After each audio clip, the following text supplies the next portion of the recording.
Mr. Young. Mr. Chairman, thank you for visiting with us. It's my privilege to be with you on behalf of my southern Indiana constituents.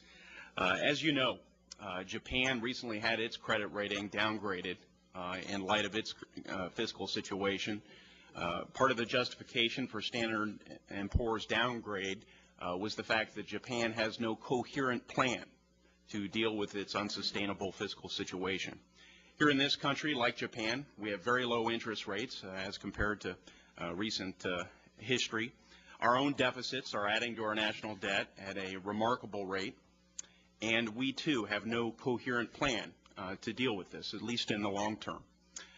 You have indicated that there is no magic number. I think that's fair. I think history proves it out. There's no magic debt to GDP number. That said, you no doubt have some sense of when we're getting close to unsustainable debt dynamics. When are we getting close, and what are the main indicators that we need to monitor, we as members of Congress, you as a Federal Reserve, to avoid a crisis? Well, we already have a considerable increase in our debt-to-GDP ratio, and we're heading towards 90% by, I think it was 2020, I believe, I'm not sure.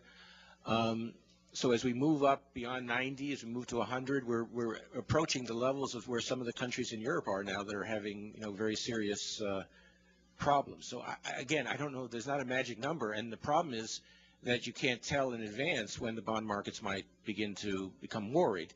I think the bond markets are looking not only anyway at the debt to GDP number. They are looking, as you mentioned, at the plan. Does the country have a plan? Does it have the political will, and so on? I think if we demonstrate that we have the political will, I think the markets will be quite forgiving. I suspected you'd say that. So it is the very fact that this Congress has not implemented a bipartisan, coherent plan to deal with that situation. To that end, one of the things that is no doubt driving our debt to GDP is our federal spending. Things like Medicare. And I was encouraged to hear my friend on the other side of the aisle indicate earlier she wants to put everything on the table as we deal with this. Medicare, why don't we take that and put that on the table as one example?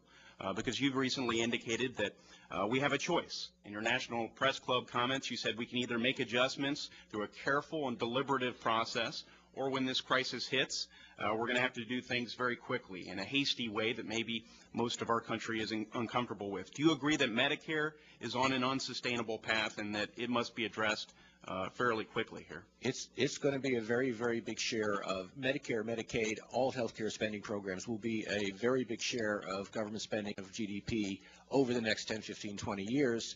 And I think long-term budgetary stability and economic health of the United States in general requires us to look very, very hard at ways to save costs on healthcare.